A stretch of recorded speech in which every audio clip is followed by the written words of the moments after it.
And that is because of the period luminosity relationship and the distance modulus equation. Now this is the only serious mathematical equation in the astronomy event. Here's the HR diagram, and as I said, there is a correlation between luminosity and absolute magnitude. Over here on the period luminosity chart, RR Lyrae, as we said, they have a very small period of less than a day, even as little as 7 hours, 5 hours. So this is, their period lines up right in here, and this is how luminous, they're all the same kind of an object, so they have the same luminosity, therefore the same absolute magnitude. So all you have to do is plug the two things you do know, and that's what their absolute magnitude usually is, 0.75. So you plug 0.75 in for absolute magnitude, you know just by looking at it how bright it seems to be, and you can calculate the distance. So, and remember, they reside in globular clusters that surround galaxies. So they're fairly easy to find, and you can calculate the distance. And a type 1a supernova event. They all start with a white dwarf. So you know what their absolute magnitude is pretty much somewhere around the neighborhood of minus 19.5. Very, very bright events. Extraordinarily bright. This is a type 1a supernova event. It is brighter than the nucleus of the galaxy that it resides in. That's 1994D, that particular event.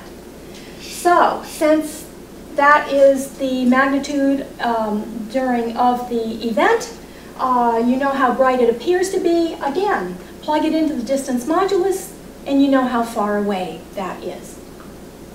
So here are the mathematical relationships that you will be using in this particular event. This pretty much covers it all.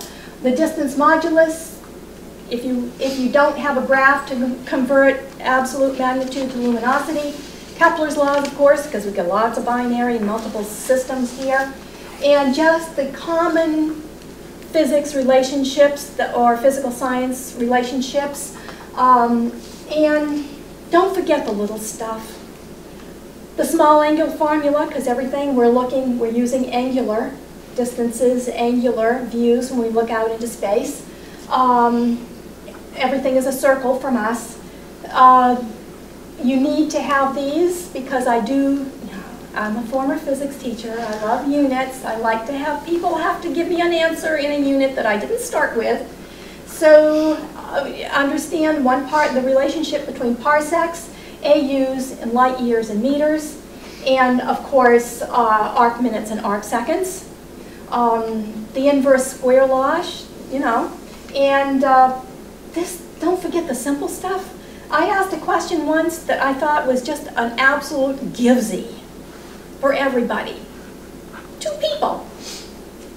Out of the 60 teams, 2 teams got it. All they had to do, they thought they couldn't solve it, all they had to do was assume it was a sphere to get the radius, to plug in. It was that simple. Because, you know, gas, dust, big universe, center of gravity, nah, close enough in astronomy to say it's a circle. So, getting back to the actual event itself and preparing for the event. The coach's manual. Not because I wrote it. Yeah, because I wrote it. No, I'm teasing. Because the language is consistent. I get a lot of actually calls and emails every year from kids that are, they've seen something that seems to, well, let's face it, it's a big internet out there. It's a big, wide Google world.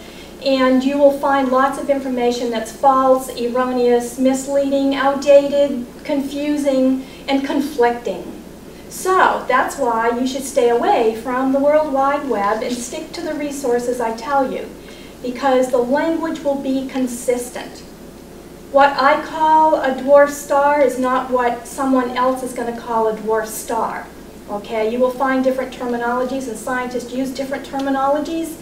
And for God's sakes, never look at a textbook, especially something that's a general textbook, because they will mislead you more than anything. They're trying to make it easy, and in the process they make it confusing.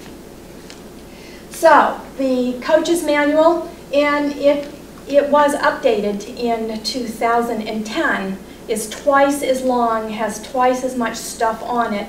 So it was just a total redo. And everything that I do for Science Olympiad is always been supported by Chandra and AAVSO. It's because of their support. I actually work for Chandra, okay, in the EPO office, and they have supported me with everything that I've done for Science Olympiad, and AAVSO also has supported me immensely in this. So these three websites are all Chandra. This is the Stellar Evolution materials and activities. This is where you will find the DS9, the imaging analysis software, which I'll tell you should really seriously look at. The photo album, all of the deep sky objects, most of them are on the Chandra website.